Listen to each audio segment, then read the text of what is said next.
Shambles, a horror show. The headlines that come to mind. Yeah, look, we're really disappointed. Really disappointed with what we put out there. I think we gave the Stormers everything they wanted to help them play to their strengths. So we, obviously the high amount of turnovers, errors and penalties played into their hands. They could play the game exactly how they wanted to, at the tempo they wanted to. So we've got a lot of work to do around our position and how we hold on to it and the error rate in our game. So I don't think there's too much tactically that will come out of the review. A lot of it will be around our error rate and and how we don't get to play the pace of the game we want to when we make that many errors. Coach, you guys are actually, in terms of the names on the sheet, you guys have great players. Do you think this was just a day where the guys almost didn't pitch up, or were the Stormers that good? I think it's probably a combination of both. Like, we clearly had guys that made errors they normally wouldn't make, but look, as I said, we made errors. We gave the ball to the Stormers. They could do what they want, get their forwards going. So definitely a combination of both. The Stormers played well. Credit to them. They took us on up front. They took every opportunity they had, really, and were too good for us on the day because of their good play and because of our error rate. How do you motivate your players to get back into it following such a horror show? Funnily enough, motivating them after a performance like that, isn't it? With the group of the boys won't be a tough gig. The boys are pretty good critics around themselves, so there'll be a lot of individual things that we can work on, that boys can nail off their own individual responsibility. There'll be a lot of accountability in the next few days. Boys will see what their performance looks like and how we need to fix that up. So, mate, she's round one. We're on the plane to Argentina tomorrow, and we've got to learn massively from this and make sure that we nail all the little parts so that we can play a hurricane style of rugby and not the stop-start error-ridden thing that we had today. It doesn't get any easier, Coach. We're going next week to the Jaguares, especially with the pack that they have. So obviously you're going to have to turn things around quite quickly, and especially with regards to your pack when you review this week. That's right. It's obviously going to be another tough outing next week. I suppose the advantage we may have is that it'll be the same things that we reviewed from this game that we have to fix that will help us to win in Argentina. So, if we produce what we did today, we won't win over there. So we'll review and we'll make sure there's accountability, and we'll move on and take steps forward next week. A lot of hot hits after 2 yellow cards that didn't contribute to your cause. Do you think it's just a combination of the pressure that you are under that got yourself? Yeah, I think there's a couple of disappointing, avoidable things there. Billy, he while there wasn't much in it, and the player may have stayed down longer than he probably needed to, it was discipline from us, and it cost us 10 minutes. Cost us 10 minutes for 14 men, which then put us under pressure, massive pressure at scrum time and things like that. So.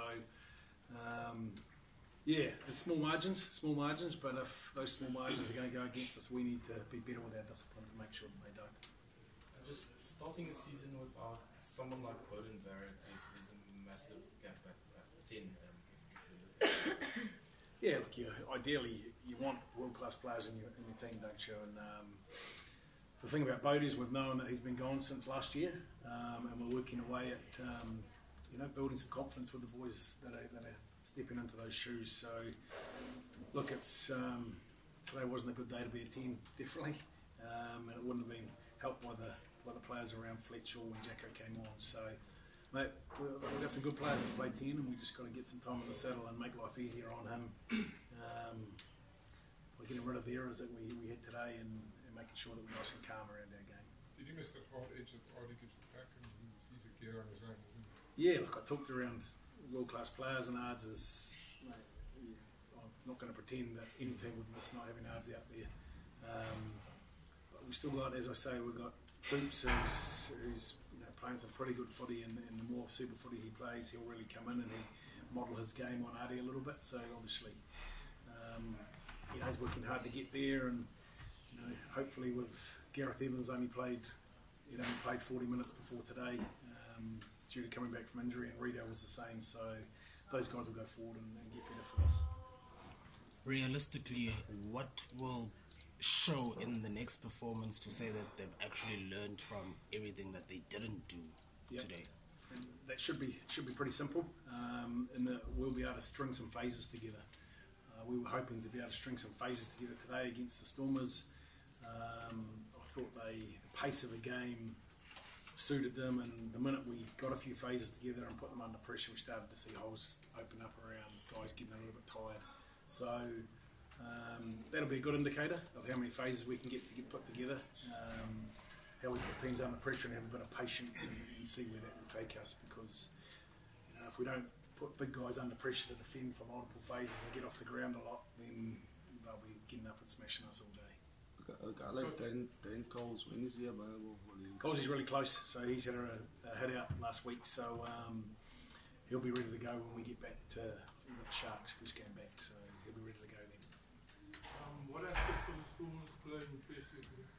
Oh, look, obviously their physicality was right up there. You know, their set pieces is pretty special, and the scrums sort of got the better of us, although we were down to 14 men a lot of the time when that happened. But you know, they got big bodies, and you know, for long periods, you the front row, and you know, obviously Peter Steph, they get around the park and they make big shots and they dominate collisions and dominate gain lines. So our challenge was to suck that up a little bit, understand that would happen, and we needed to meet that fire with fire, but hopefully put them, as I said, through the phases, so your front rowers and those sorts of boys started to tire a little bit. So we never got there.